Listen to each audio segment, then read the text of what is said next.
Então, ó, eu e o Felipe estamos aqui no Busch Garden. Vocês estão ouvindo o som? Ah, pode passar, pode passar. Vocês estão ouvindo o som dos esquilos, dos grilos, né? Que mais? Grilos, sapos, tal, né? É porque aqui era um zoológico, né? E montaram um parque de diversão em cima do zoológico.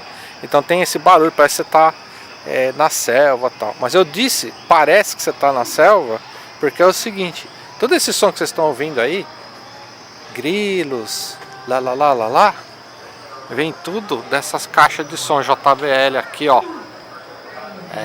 Os americanos são fanfarrão, mano. O som vem da caixa, distribuído estéreo, assim. Então um grilo canta lá, outro grilo canta aqui e tal. E aí dá a impressão que você tá na selva o tempo todo, mas na verdade não tem. Entendeu? Agora esse som aqui que vocês estão ouvindo, estão falando que é um leão que tá transando. Agora nós vamos lá ver se é isso mesmo. Ah, é o leão mesmo. É, ó.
Vai.